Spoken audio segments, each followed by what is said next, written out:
got some good news and bad news. The bad news is we only got one presentation left. The good news is we still got a presentation left. Benjamin Aleshire is wrapping up our evening with his presentation, Poet for Hire.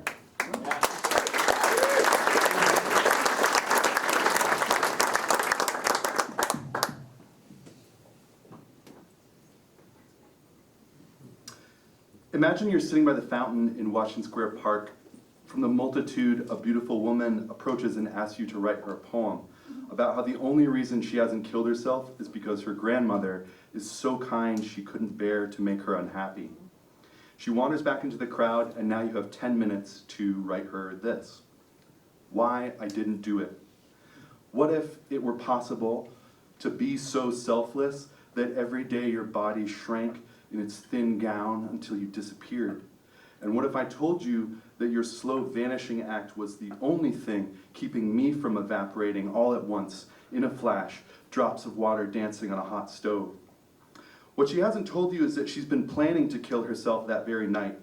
The poem is just a part of how she's bidding farewell to this world.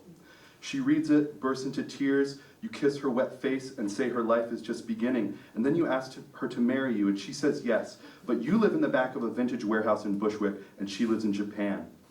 Technically, we're still engaged. Hi, my name is Benjamin Aleshire, and for most of the previous decade, I made my living this way. Usually I say that I've written somewhere around 10,000 poems for strangers, everywhere from Burlington to Havana, San Francisco to Paris, Berlin to Brattleboro. I also do other stuff, which I think informs who I am as a poet. Instead of going to college, I started touring as a trumpet player with a band called the Vermont Joy Parade in a school bus running off fry grease that was either gifted to us by restaurants or pumped out of their dumpsters in the middle of the night. When I was 18, I worked 60-hour weeks at 3 restaurants simultaneously, and then hitchhiked through Latin America for 6 months with a 35mm camera, which happens to be when I started writing my first readable poems. This portrait was taken in the foothills of a volcano in Guatemala. I suspect I was always destined to become a poet. Since childhood, I've been sallow-eyed and discontented, obsessed with images and words, and had an appetite for experience that borders on reckless. This is me in Cuttingsville, the unincorporated hamlet in southern Vermont where I grew up. My father was something of a hoarder. When I gravitated to Burlington, he sent his old Royal Portable with me, which I used to pound out poems in the apartment above Radio Bean, which is where I met a dashing young poet named Robert McKay, who used to type spontaneously for people at parties as a sort of Dadaist parlor game. Back then, the rent in Burlington wasn't suicidally high.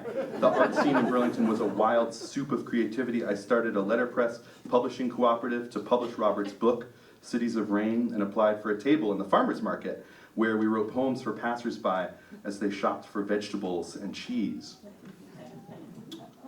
From there, I started touring to all the cities where my band had played and busking in the same spots. This is Royal Street in New Orleans. Soon, I was getting weird offers to appear at festivals, lucrative yet evil corporate gigs, and once a billionaire's wedding at a private island in the Adriatic, which I fumbled by asking for too much money.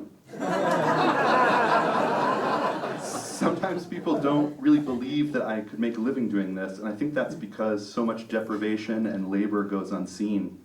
I sold over $10,000 worth of this chapbook I hand-sewed, for example.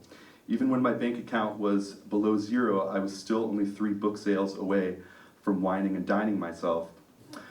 Niemand kann alles richtig machen, aber jeder etwas anderem. Diese Menschen haben schon mal angefangen.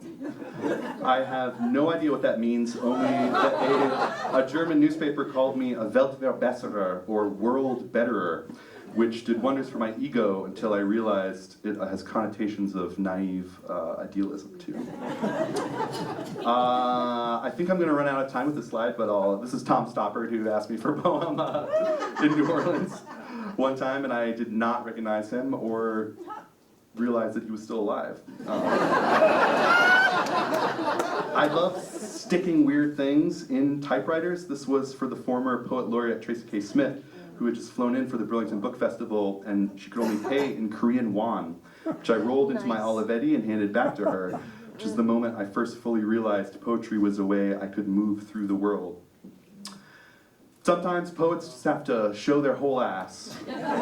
This is a flyer I made for an erotic party in Brooklyn that hired me, which was pretty vanilla compared to the actual orgy in San Francisco, inside a former clock tower where I wrote poems for guests as they copulated freely all around me. No photos of that.